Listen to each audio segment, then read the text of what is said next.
Olá pessoal, tudo bem? Esse é o nosso segundo vídeo numa série que nós estamos fazendo acerca da depressão. E nós vamos falar hoje sobre as causas da depressão. Sempre dentro de uma cosmovisão bíblica, cristã, dentro daquilo que a palavra de Deus nos ensina e dentro daquilo que especialistas na área, cristãos, pensam a respeito da depressão.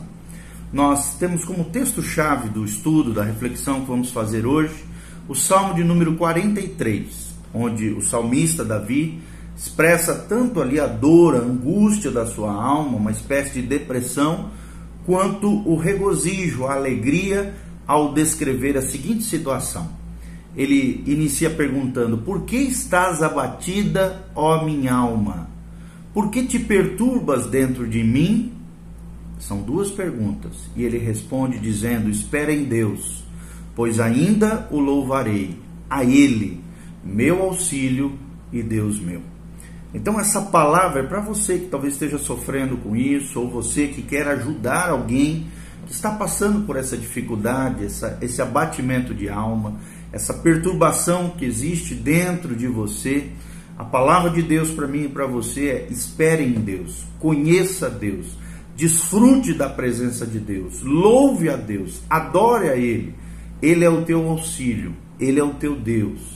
Ele tem paternidade, amor, graça, bondade para derramar sobre a tua vida. E agora nós vamos falar sobre quais são as causas da depressão. Nós já tivemos um outro vídeo, o vídeo anterior, o primeiro vídeo sobre essa temática, da qual nós demos uma breve introdução sobre a questão da depressão e também falamos um pouquinho sobre aquilo que a Bíblia falava a respeito dela. E agora trataremos das causas da depressão. Então preste bastante atenção, abra o seu coração e aprenda conosco sobre as causas da depressão. A depressão, queridos, pode ter diversas causas. Geralmente, várias delas atuam juntas. E se você puder descobrir, compreender e ajudar aquela pessoa que está sofrendo com isso, a lidar com cada uma dessas causas, a sua ajuda, o seu apoio, o seu acolhimento, o seu conselho, terá ainda mais chances de sucesso, ok? Então a tarefa do ajudador cristão, do crente maduro, do conselheiro cristão, é, claro, dificultada por uma série de mitos a respeito da própria depressão, que são largamente aceitos pelo senso comum, pelas pessoas, e às vezes até pregados de maneira equivocada pelos púlpitos cristãos. Por exemplo, não é verdade, irmão, não é verdade, por exemplo, que a depressão seja sempre resultante de um pecado ou falta de fé em Deus. Também não é verdade que toda depressão seja causada por autopiedade ou que seja errado um cristão ter depressão ou que os estados depressivos possam ser permanentemente removidos através de exercícios espirituais, ou ainda que a felicidade seja questão de escolha pessoal, ou que a expressão cristão deprimido é uma contradição de termos. Então, os cristãos, como todo mundo, ficam sim deprimidos, e as causas dessa depressão podem ser agrupadas em duas grandes categorias. A primeira delas nós vamos abordar genético-biológicas, e a segunda delas também vamos tratar, são a psicológico-cognitivas. Psicológico-cognitivas ou então a genético-biológicas, tá bom? Então aprenda mais sobre essas questões. Primeiro, causas genético-biológicas. Querido, a depressão muitas vezes tem uma causa sim biológica, tem uma causa física. No nível mais simples, sabemos que um número insuficiente de horas de sono, por exemplo, pouca quantidade de exercícios, os efeitos colaterais de certos medicamentos, doenças, ou até uma dieta imprópria podem sim provocar depressão na vida das pessoas. Milhares de mulheres, por exemplo, apresentam mensalmente sintomas de depressão como parte da tensão pré-menstrual, a famosa TPM. E algumas passam por uma depressão profunda logo após o parto, o que se chama de depressão pós-parto, logo após o nascimento dos seus bebês. Outras influências físicas, como uma disfunção neuroquímica, tumores também às vezes no cérebro, ou então distúrbios glandulares são geradores também de depressão, depressões às vezes até bem complexas. Então há evidências sim científicas e de vários tipos de depressão que acometem os membros de uma mesma família, ou seja, que às vezes vai passando de maneira genética e podem ter como base sim a genética familiar. Isso é difícil, claro, de comprovar de forma conclusiva, e os relatórios das pesquisas atuais são, às vezes, até parecem contraditórios. Outras pesquisas, pesquisas recentes, encontrarão uma ligação, sim, entre a depressão e a química do cérebro, que pode ser alterada por medicamentos chamados de antidepressivos. Por exemplo, Archibald Hart sugeriu que a depressão de Elias, o Elias da Bíblia, logo após o seu encontro com os profetas de Baal, foi provavelmente um exemplo de depressão pós-adrenalina e de causa sim fisiológica, que frequentemente acomete pessoas que experimentam tensão emocional elevada recente. Isso sim pode afetar até os cristãos. Sempre que o corpo passa por um período de alta demanda de adrenalina, como, por exemplo, quando a pessoa tem que enfrentar uma emergência familiar, ou uma emergência pessoal, ou, por exemplo, quando vai falar em público, ou cumprir, às vezes, um prazo no trabalho que seja extremamente apertado, o sistema suprarrenal fica exausto, fadigado, e se desliga quando cessa a demanda corporal. É como a calmaria depois de uma tempestade, exceto pelo fato de que a calmaria se parece mais com um desligamento total na vida da pessoa. A maioria de nós identifica essa sensação como depressão. E é o jeito do corpo pedir o quê? Descanso. Você vê no exemplo de Elias que foi assim que aconteceu. Deus o levou a um descanso.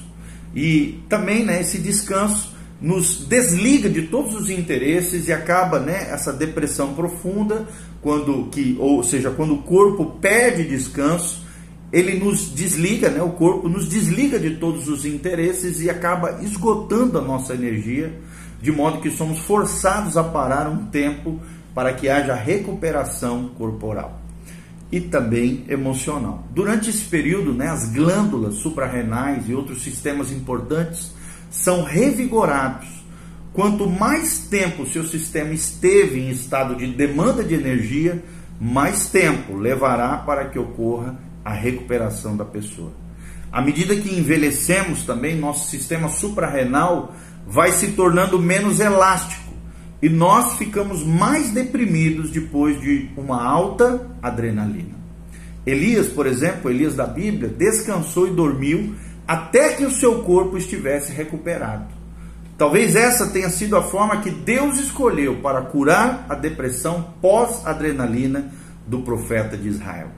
As pesquisas sobre a genética e a bioquímica da depressão são complexas e cada dia avançam mais a passos largos.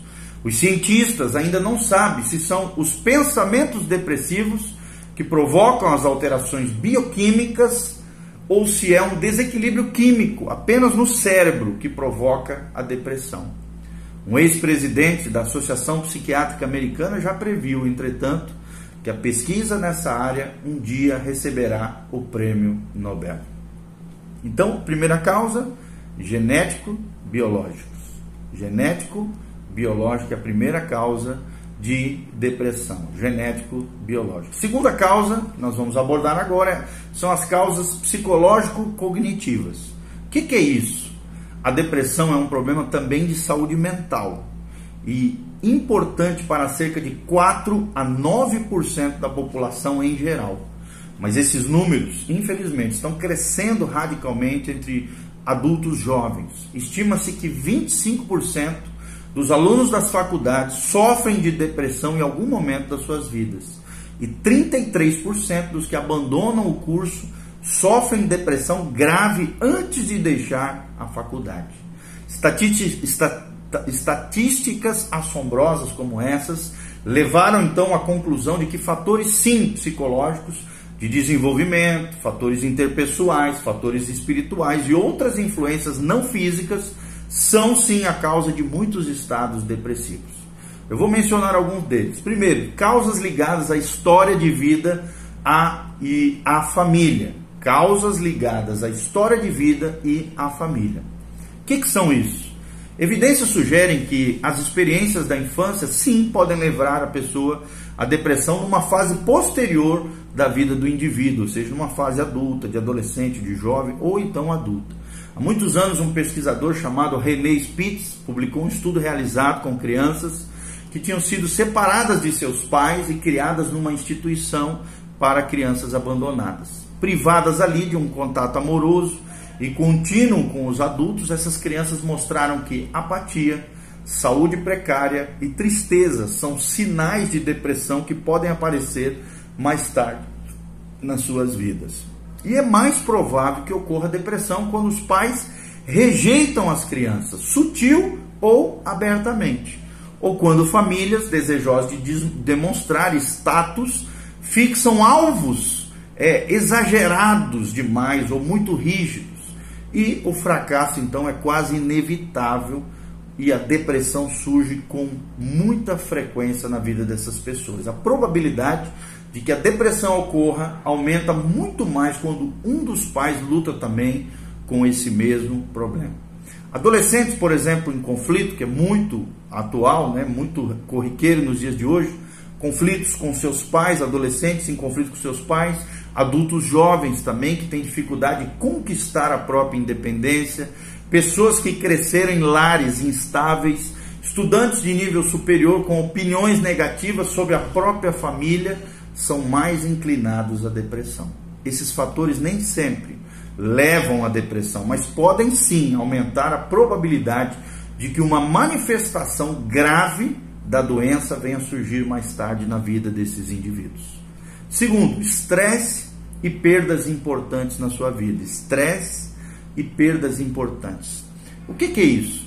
É claro que é um fato bem conhecido que o estresse da vida estimula o surgimento da depressão, principalmente quando nos sentimos ameaçados ou quando envolve uma perda trágica, grande na nossa vida. Por exemplo, a perda de uma oportunidade, a perda de um emprego, a perda de um status social, a perda da saúde, a perda da liberdade, a perda de uma competição, a perda de bens ou outros objetos valiosos, sim, podem levar à depressão a vida das pessoas. O mesmo ocorre também com a perda de pessoas, entes queridos, às vezes numa ruptura de um matrimônio, num divórcio, na morte, ou separações prolongadas entre marido e mulher são dolorosas e estão entre os quadros que mais geram depressão na vida das pessoas. Terceiro, além do estresse e perdas importantes, além de questões familiares que nós já abordamos, terceiro, desespero aprendido. O que é isso? Uma teoria também sugere que a depressão surge mais frequentemente quando nos deparamos com situações sobre as quais temos pouco ou nenhum controle nas nossas vidas. É fácil ficar deprimido quando aprendemos que não importa o nosso esforço, nossas ações são sempre inúteis, ou quando nos convencemos que não há nada que possa ser feito para aliviar a nossa dor, o nosso sofrimento, alcançar um objetivo ou provocar uma mudança na nossa vida. Então, nessas circunstâncias, podemos nos sentir sem esperança e desistir até de tentar mudar algo na nossa vida. Isso pode explicar também casos de depressão em pessoas enlutadas que não podem fazer nada para trazer de volta aquele parente que morreu. Também explica casos de estudantes que não conseguem se relacionar bem com os colegas de classe e obter sucesso nos estudos, ou ainda também, no caso de idosos, que não têm como voltar no tempo e recuperar o vigor da juventude. Quando essas pessoas conseguem controlar pelo menos uma parcela das circunstâncias que as cercam, a depressão pode ceder e até desaparecer. A quarta causa são as causas cognitivas, de mente, de cognição. Os pensamentos de uma pessoa, muitas vezes, determinam o modo como ela se sente. E esta é a hipótese básica dos modelos cognitivos da depressão. Se, por exemplo, pensamos negativamente, sempre, sobre tudo, sobre todos, sobre a vida, vemos sempre o lado negro da vida, adotamos uma atitude pessimista, desprezamos os aspectos positivos das pessoas, das circunstâncias, então, é claro, a depressão é praticamente inevitável. De acordo com um psiquiatra chamado Aaron Beck, as pessoas deprimidas apresentam pensamentos negativos em 3 áreas. Primeiro, elas veem o mundo e as experiências da vida negativamente. A vida é considerada uma sucessão de fatos e obstáculos e derrotas no mundo que está descendo pelo esgoto. Segundo lugar, muitas pessoas deprimidas têm uma visão negativa sobre si mesmas. Elas se sentem ineficientes, inadequadas, sem valor, incapazes de agir corretamente. E esses pensamentos, por sua vez, podem sim levar a pessoa a ter sentimentos de culpa e autopiedade. Em terceiro lugar, algumas pessoas veem o futuro de forma negativa e quando olham para o futuro só veem mais dificuldades, frustrações, desesperança. Esses padrões de pensamento às vezes são usados numa tentativa de controlar os outros ou influenciar as suas reações. Um comentário do tipo, eu não valho nada, geralmente é uma forma inconsciente de fazer com que os outros digam, não, você é um cara legal. A autocondenação, portanto, transforma-se num meio de manipular os outros, levando-os a fazer elogios. No entanto, esses elogios não satisfazem a pessoa, de modo que os pensamentos negativos e a depressão continuam na vida do indivíduo. Além disso, se uma pessoa está sempre pensando negativamente, há uma menor possibilidade de se sentir ferida ou desapontada se um de seus pensamentos tornar-se realidade. O quinto fato é a ira. Um ponto de vista antigo e amplamente aceito sugere que a depressão apareça quando sentimentos de ira são guardados no coração e se voltam contra a própria pessoa. Por exemplo, muitas crianças crescem em lares e frequentam escolas onde as expressões de ira não são toleradas. Algumas frequentam igrejas onde toda ira é considerada pecado.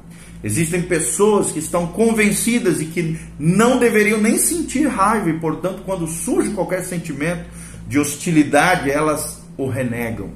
Uma viúva, por exemplo, pode sentir raiva do marido por tê-la deixado sozinha com os filhos para criar, mas esse tipo de ira é irracional e certamente vai gerar culpa no coração.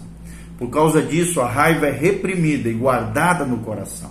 E o que acontece então? Se a raiva é empurrada para fora da mente, ela acaba infeccionando, ou seja, disfarçada, ela acaba nos afetando de uma outra maneira.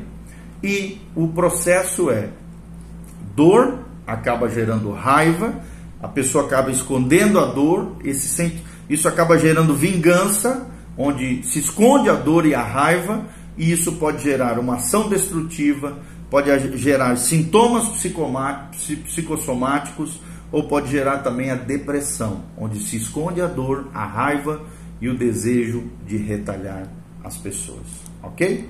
Então talvez a maioria dos sentimentos de ira resulte sim da dor proveniente de algum desapontamento ou de ações de uma outra pessoa. Em vez de admitir essa dor, o indivíduo fica ruminando a questão, meditando no que aconteceu e acaba ficando com raiva. Essa então se desenvolve, se torna tão forte que esconde a dor. Se a raiva não é admitida e tratada, acabará levando a sentimentos de vingança, inclusive com pensamentos sobre ferir outras pessoas, que pode ser a que causou a dor original ou alguma outra que esteja por perto. Essa retaliação, às vezes, leva a ações destrutivas, violentas, mas isso pode também nos trazer encrencas terríveis. Além do mais, a violência não é socialmente aceitável, principalmente para um cristão. Desse modo, muitas pessoas tentam esconder seus sentimentos, e isso consome energia, enfraquece o corpo, de modo que as emoções podem aparecer sob a forma de sintomas psicossomáticos, e daí as doenças psicossomáticas para falar sobre isso. Há também aqueles que de maneira consciente ou então inconsciente se condenam por seus pensamentos e se tornam ainda mais deprimidos. Essa depressão pode ser uma forma de autopunição emocional, que algumas vezes pode levar, em casos extremos, até o suicídio. Não é difícil de entender por que essas pessoas se sentem culpadas, autocondenatórias, infelizes. Algumas pessoas usam até a depressão como um meio sutil e socialmente aceitável para expressar a sua raiva e se vingar das pessoas. A pessoa deprimida parece estar dizendo, eu estou deprimida e infeliz, não é culpa minha, e se eu não conseguir atenção e compaixão, posso até ficar mais deprimido ou fazer alguma loucura. Um autor, um terapeuta cristão, já classificou essa atitude como chantagem psicológica. Como nós falamos, né, sobre todos aqueles assuntos ali, de como se processa isso dentro da pessoa, a depressão muitas vezes acaba mascarando a dor, a raiva, os sentimentos latentes, permitindo então que sejam esquecidos. É bom ressaltar que tudo isso que nós falamos não se ajusta de todas as formas, em todas as formas de depressão, mas com certeza explica como se processa muitas delas. E por último, irmão, a outra causa de depressão é o pecado e a culpa. Não é difícil entender por que o pecado e a culpa podem levar à depressão. Quando uma pessoa sente que falhou ou fez alguma coisa errada, surge a culpa e com ela vem a autocondenação, a frustração, a desesperança e outros sintomas depressivos. Culpa e depressão andam juntas com tamanha frequência que fica difícil determinar qual delas apareceu primeiro. Talvez na maioria dos casos a culpa venha antes da depressão. E também há casos em que a depressão faz com que a pessoa se sinta culpada por ser incapaz de soltar fora de seu estado de desespero. Seja qual for o caso, estabelece-se então um círculo vicioso. Culpa gera depressão, que gera mais culpa e o ciclo continua, ok? No vídeo seguinte, nós vamos estar falando sobre os efeitos da depressão na vida das pessoas. Continue conosco, que Deus abençoe a sua vida, louvado seja o nome do Senhor, dê um joinha, faça seus comentários, que a graça e a paz de Deus venha sobre a sua vida, se lembre de tudo aquilo que nós falamos. Olha o que diz o salmista, presta atenção comigo no Salmo 43. Eu vou repetir: porque estás abatida, ó minha alma, porque te perturbas dentro de mim? Espera em Deus, pois ainda o louvarei, a Ele meu auxílio e Deus meu. Que Deus seja teu auxílio, que Deus te ajude a sair desse mundo cinzento, que a graça de Deus venha colorir a sua vida, abençoando o seu coração, a sua história, a sua existência. É o que nós oramos e desejamos no Senhor. Louvado seja o nome de Deus. Amém e amém. Deus te abençoe.